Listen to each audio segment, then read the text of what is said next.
Parkinson's disease is the second most common degenerative disease after Alzheimer's and stems from a disruption of the central nervous system. It can affect humans from all walks of life, that typically affects older members of society. It was first described in 1817 and now, 100 years later, there is still no cure. Parkinson's is a disease which cannot maintain homeostasis and thus affects a large quantity of the body. Rather than being classified as genetic or lifestyle, in a journal written by leading scientists in the field of Parkinson's disease, researchers describe it as genetically complex disease which results from the interplay between an individual's genetic makeup and environmental or lifestyle influences that he or she is exposed to. There is no pinpointed cause of Parkinson's. However, scientists have discovered the process in which the disease develops and are still exploring possible causes of the onset. These could be a combination of genetic predisposition and environmental or lifestyle factors such as exposure to pesticides or triathlon. On the contrary, genetic factors such as DNA variants in genes similar to LRRK2 or autosomal recessive genetic mutation in the PINK1, Parkin or alpha-synuclein genes leading to a deficiency in neurons could also be among the causes. Decreases in levels of the neurotransmitter dopamine in the substantia nigra means messages are not being relayed between the motor function regulating neurons within the brain. This is one of the main reasons why homeostasis cannot occur normally within a victim of Parkinson's, because the homeostatic control systems are unable to communicate with the control center. The substantia nigra is a structure a part of the basal ganglia, the control center for movement. It is believed that when Parkinson's develops, parts of the substantia nigra disappear as a result of the death of dopaminergic neurons inside that section of the brain.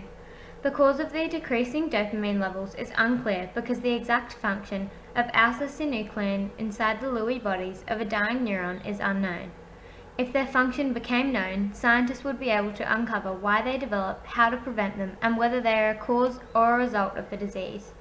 Direct symptoms of Parkinson's include, but are not limited to, tremors like involuntary shakiness, muscle rigidity, causing stooped posture, bradykinesia, slow movement, hyperkinesia, limited movement, akinesia, absence of movement, and postural instability, resulting in balance issues.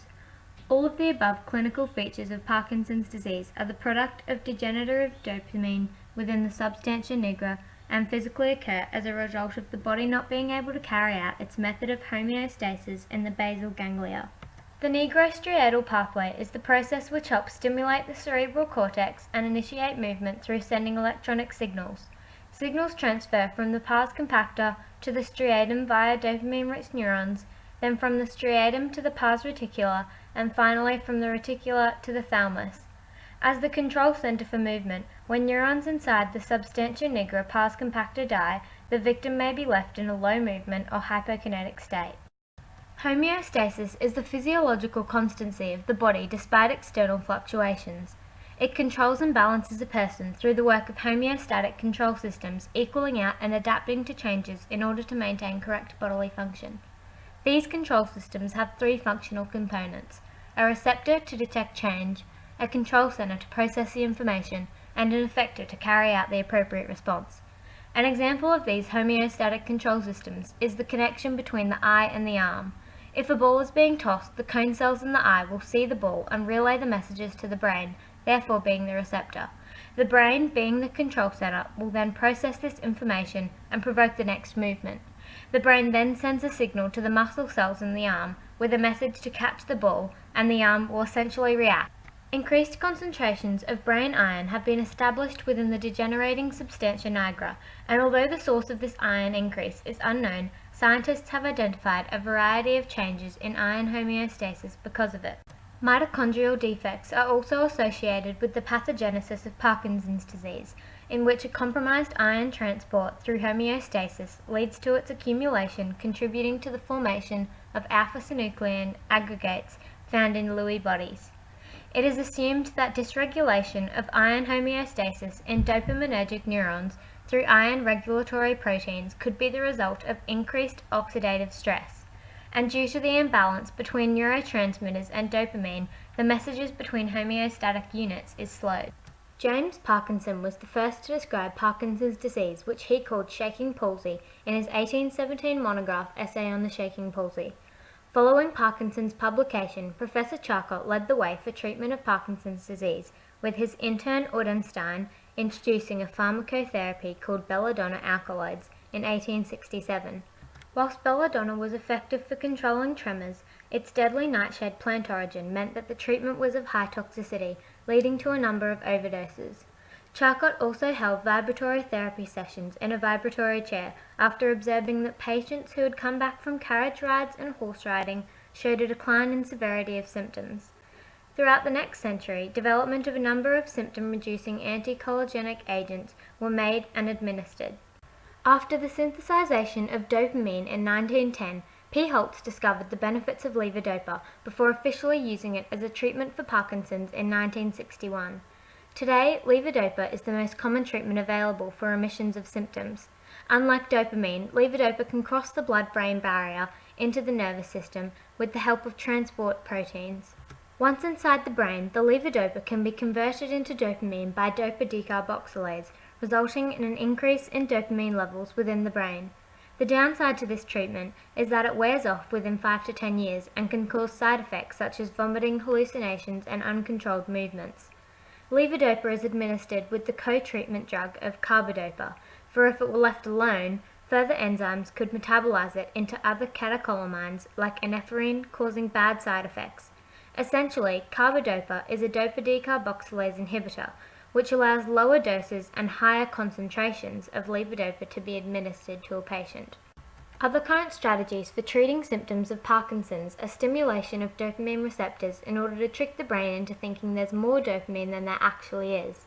This can be done through the use of ergoline dopamine agonists such as bromocriptine or non-ergoline ones, for example pramipexole and ropinirole.